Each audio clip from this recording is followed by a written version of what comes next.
ऐसे महाराज हुसैन राजकाज को करते करते थोड़ा सा उनको लगा कि थोड़ा सा विश्राम करना चाहिए।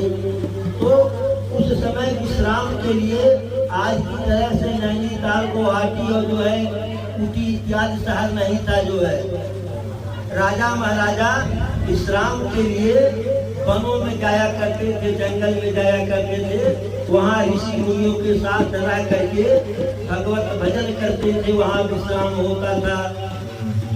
ऐसे में महाराज हुसैन और महारानी पद्मावती दोनों जंगल को गए।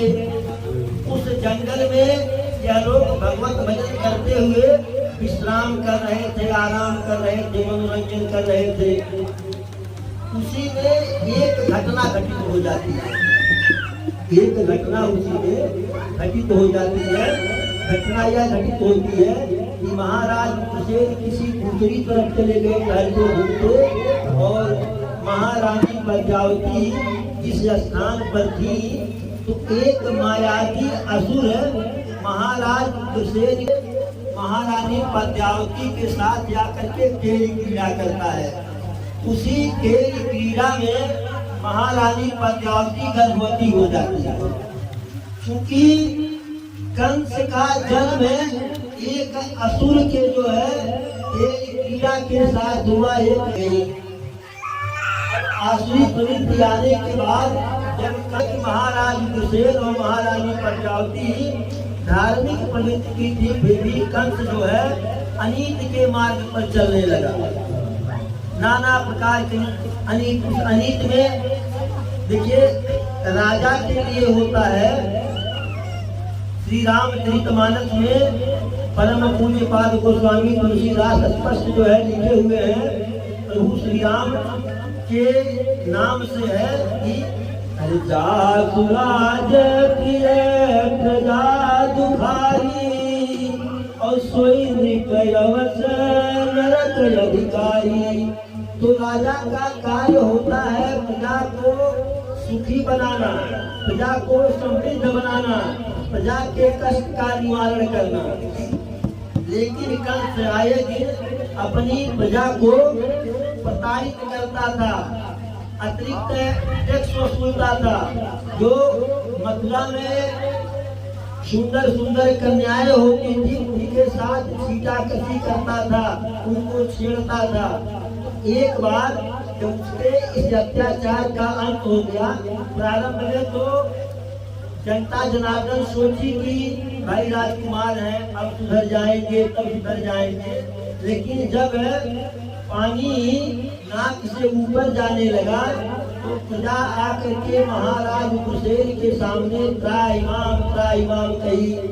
तो महाराज हुसैन को लगा कि हम नीति पूर्वक शासन कर रहे हैं, तो हमारी प्रजा में यह कष्ट का वातावरण क्यों, भय का वातावरण क्यों। तो महाराज हुसैन पूछे कि आखिर अपने कष्ट का कारण तो बताओ, आप लोग इतने बिल्कुल इतने व्याकुल और भयाकुल क्यों हो। तो प्रजा में लोग कहे कि महाराज कष्ट का कारण इसी राजमहल से ही है, इसलिए हम लोगों को ज्यादा पीड़ा है। यदि कष्ट कोई दूसरे राज्य के शब्द से होता, किसी डकैत से होता, किसी चोर से होता, किसी असुर से होता तो इतनी पीड़ा नहीं होती। यहाँ तो रक्षक ही भक्षक बनने वाला है, भक्षक बन गया है। महाराज हुसैन बिल्कुल आश्चर्यचकित हो गए कि ऐसा क्या है। तो प्रजा बताई कि जो युवराज है कंस है, या हम लोगों को आए दिन प्रताड़ित करते हैं, हमारी बहू बेटियों के मान सम्मान के साथ खेलते हैं। तो महाराज हुसैन कंस को तुरंत दंडित करना चाहे, लेकिन कंस बड़ी चालाकी से, उसे पहले से पता था कि हमारे पिताजी धार्मिक प्रवृत्ति के हैं, हमारी अनीत में हमारा साथ नहीं देंगे। तो वह जो सेनापति था जो है महाराज हुसैन का, उसको अपने में मिला लिया था, अपने पक्ष में कर लिया था। जैसे ही महाराज हुसैन कंस को दंडित करने का आदेश दिए, तैसे ही कंस ने सेनापति से कहा कि महाराज को बंदी बना लीजिए। तुरंत सेनापति के आदेश पर सैनिक महाराज उग्रसेन को बंदी बनाइए।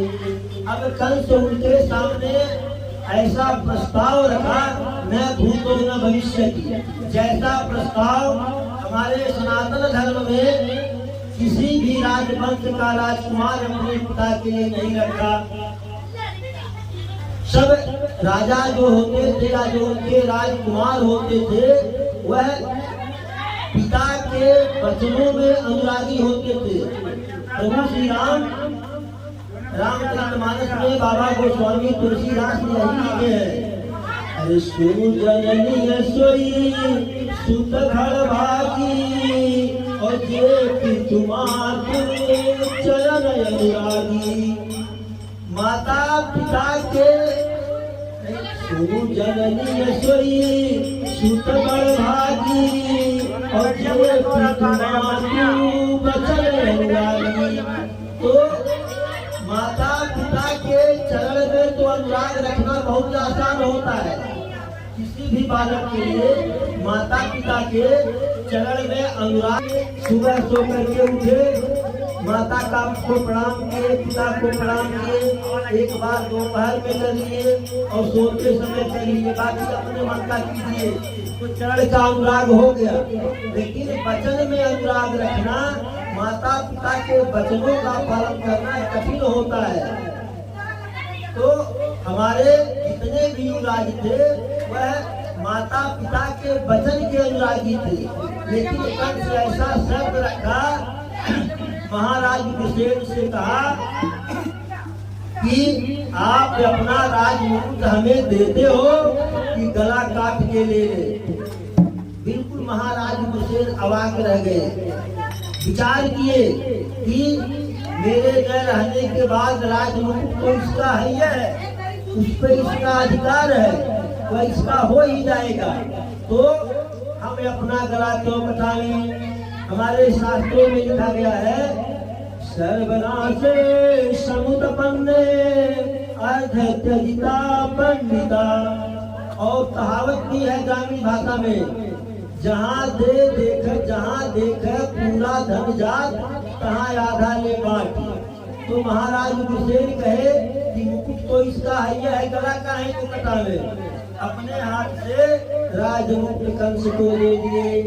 इस प्रकार से कंस जब शूरसेन का राजा बना तो पराक्रमी था, वह अपनी राजधानी मथुरा को बनाया और अगल बगल के छोटे छोटे राजाओं को जीतते हुए जो है वह अपना एक विशाल साम्राज्य स्थापित कर लिया।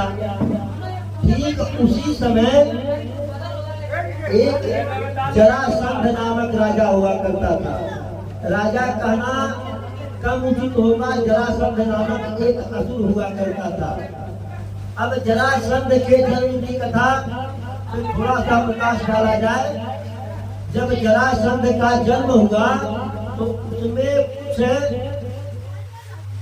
विचित्र लक्षण रहे, कुछ अशुभ लक्षण दिखे।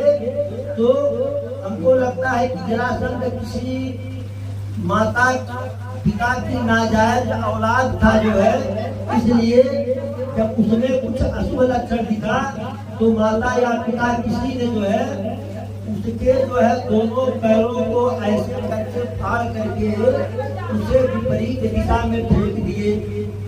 अब उसी समय जरा नामक राक्षसी थी, वह जा रही थी, जैसे ही एक नन्हा मुन्ना बालक के दो हिस्से को देखी तो सोची कि इतना मधुर मांस आज हमको मिल रहा है खाने के लिए। माँ एक खुशी से पागल हो गई और दोनों टुकड़ों को ऐसे हाथ में लेकर के हिलाते उछालते जो है आगे बढ़ी। जैसे दोनों को एक जरा नामक राक्षसी ने उसको जोड़ दी, उसके कारण से जुड़ा, इसलिए जरासंध का नाम जरासंध पड़ा जो है। और उस समय का बहुत ही पराक्रमी असुर था जरासंध राक्षस। उसे कोई आसानी से पराजित नहीं कर सकता। यहाँ तक कि उसके जो है शरीर को चीर दिया जाए और कंस के वीरता से, कंस के आसुरी प्रवृत्ति से प्रभावित होकर के अपने बहन की शादी कंस के साथ कर दिया। अब जरासंध ना जैसा जो है प्रतापी शासक उसका जो है साला बन गया, तो कंस की शक्ति और बढ़ गई। कंस के पास एक उसकी अपनी बहन थी,